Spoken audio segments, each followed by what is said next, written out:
La vérité monte d'un coup d'aile jusqu'au symbole. Dans une lettre à son ami et poète Henri Séhard, datant du 22 mars 1885, Émile Zola expliquait comment sa perception du réel et de la vérité avait dicté la production de son plus célèbre roman, Germinal. Il décrivait à cette occasion une écriture, son écriture, à la fois ancrée dans des faits concrets observés sur place dans le bassin minier du Nord-Pas-de-Calais, mais également transcendée par de la poésie et de l'exagération, où le réel est finalement dépassé par la métaphore et la symbolique. Et bien de la même manière, tout n'a été que symbole pour décrire la réalité de ce Grand Prix des Pays-Bas 2022. Et voyons pourquoi.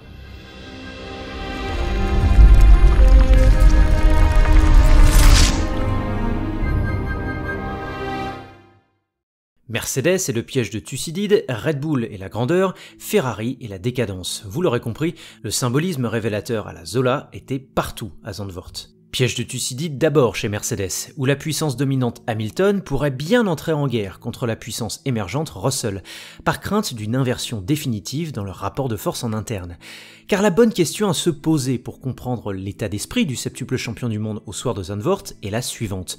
Pourquoi a-t-il été si contrarié au point d'accuser son équipe, je cite, de l'avoir b***dé à la stratégie? Alors on pourrait tout à fait penser que la perte d'une victoire potentielle et celle d'un podium certain, du fait d'une stratégie ratée l'ayant laissé sans défense face à 3 prédateurs en pneus tendres venus le croquer en fin de course, expliquerait ce petit pétage de plomb. Mais dans le fond, Lewis avait plus ou moins perdu la course bien avant, lorsque l'abandon à rallonge de Yuki Tsunoda ruina la belle stratégie pneumatique de Mercedes par une virtual safety car qui permit à Verstappen d'observer un arrêt quasiment gratuit. Non, dans le fond, ce qui a peut-être miné Lewis encore plus, ce sont les conséquences symboliques de cette stratégie ratée et la vérité qui se cache derrière s'agissant de l'équilibre des pouvoirs chez Mercedes. Car les 12 derniers tours de ce Grand Prix des Pays-Bas qu'Hamilton a vécu avec des pneus passablement usés rappellent dans leur symbole la finale traumatisante d'Abu Dhabi l'an passé.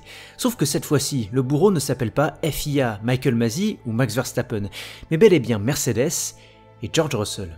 Et c'est là que le bas blesse. Fort de multiples expériences gagnantes depuis son mariage avec la marque à l'étoile en 2013, Hamilton s'est comme souvent reposé sur son équipe en qui il voue, et c'est bien normal, un culte. Pourtant, c'est précisément cette foi inébranlable qui a sapé ses chances de bien terminer à Zandvoort, car de l'autre côté du garage, George Russell a bossé pour lui-même en imposant un ultime passage en soft que le management ne lui a nullement empêché de faire. Résultat des courses, au lieu de se servir de Georgie Boy comme d'un bouclier anti-max, Mercedes l'a aidé à se propulser en P2, 2 places devant son équipier. Point d'orgue donc de cette dégringolade au classement, un message à la radio accusatoire et très symbolique encore, puisqu'on n'avait plus entendu pareille prose depuis un certain Kimi Raikkonen sur Ferrari à Melbourne en 2018. Ce dernier accusait son muret, dans les mêmes termes que ceux d'Hamilton, de l'avoir par une communication douteuse l'ayant empêché de faire la course correctement face à son propre équipier de l'époque, un certain Sebastian Vettel. Et quand on connaît le rôle de suppléant qu'a occupé le Finlandais au sein de la Scuderia des années durant, il y a des questions à se poser. Alors pour les fans de Lewis, je vous arrête tout de suite.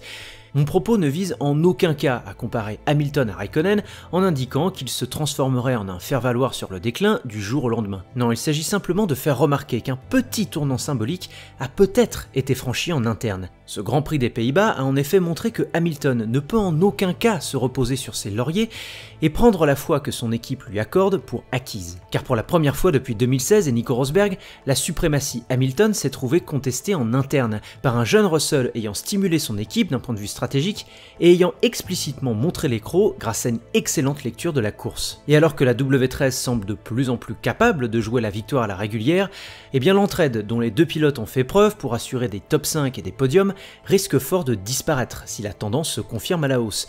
Et la manœuvre de défense musclée du pilote 44 face au pilote 63 au 64e tour du Grand Prix l'illustre très bien.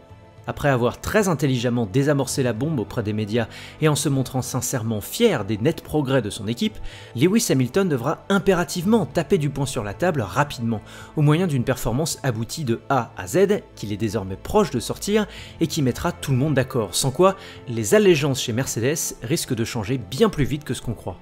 Chez Red Bull, la vérité monte également d'un coup d'aile jusqu'au symbole, du moins pour Max Verstappen, à tel point que le bientôt double champion du monde s'est paré de toute la symbolique de la domination. D'abord à travers une victoire à domicile, où le pilote néerlandais était accueilli comme le messie, voire un dieu, par une foule orange passion acquise à sa cause. Ensuite, à travers la sérénité et la facilité du pilote, quelles que soient les circonstances et les pneus utilisés. Si bien qu'on peut même se demander si Max n'aurait pas été capable de tenir sa gomme médium jusqu'au bout du Grand Prix sans l'intervention de la VSC. Et enfin, à travers la chance qui touche souvent les pilotes dominateurs et qui illustre leur supériorité écœurante sur le reste du plateau. Les abandons de Valtteri Bottas et surtout de Yuki Tsunoda, qui ont joué clairement en sa faveur, peuvent en témoigner. Chez Ferrari, le symbolisme de Zola faisait écho à une toute autre réalité, à tel point que la vérité est montée d'un coup d'aile jusqu'à la caricature. Ainsi, dans une réalité hypertrophiée à Zandvoort, les week-ends de Carlos Sainz sont encore plus décousus qu'à l'accoutumée, les pit-stops habituels de 5 secondes frôlent les 13 secondes, et le chaos Ferrari s'est trouvé magnifiquement symbolisé par ce pistolet pneumatique qui traînait en dehors du précaré italien, comme les jouets mal rangés de votre enfant de 6 ans.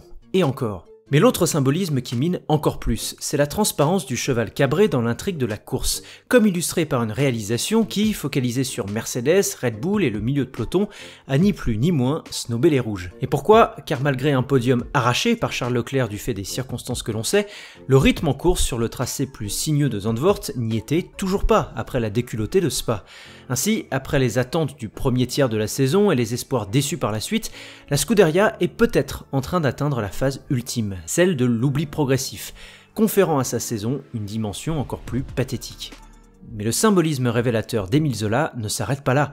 En terminant magnifique 6e et 7e après un week-end extraordinaire, Fernando Alonso et Lando Norris, directement en compétition pour la P4 au championnat constructeur, voire pour la P7 au championnat pilote, confirment qu'ils sont les meilleurs des autres cette saison. Leur supériorité à cet égard s'est vue illustrée par leur capacité à bénéficier des pépins stratégiques, mécaniques ou réglementaires de pilotes devant eux, pour terminer à des positions qui ne devraient jamais être les leurs. Ainsi, après avoir été les deux seuls à s'intercaler entre Sergio Pérez et le pénalisé Carlos Sainz, c'est non seulement un exploit de plus auquel nous avons assisté, mais également un symbole lourd de vérité.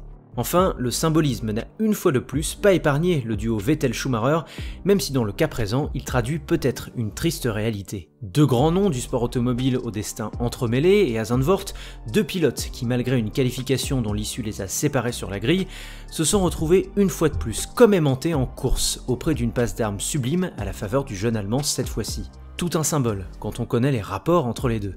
Tout un symbole quand on sait que possiblement l'un comme l'autre quitteront la Formule 1 cette année. Ce riche Grand Prix des Pays-Bas n'aura finalement été qu'une vaste métaphore, hypertrophiant des tendances et vérités déjà rampantes, voire établies. Reste à savoir si elle sera le prémisse d'une tendance durable, de la domination Red Bull à la blague Ferrari, en passant par la bataille à venir chez Mercedes. Peut-être l'Italie, qui troquera les tons orangés de Zandvoort contre le rouge plus enflammé encore de Monza, nous donnera quelques indications. Merci d'avoir écouté cette chronique, alors je vous laisse me donner votre avis sur mon propos dans la section commentaires, dans la joie et dans la bonne humeur. N'oubliez pas de me rétribuer de tous les petits gestes qui m'aident beaucoup à poursuivre cette aventure, like, partage, abonnement, clochette et compagnie. À la prochaine, allez, ciao!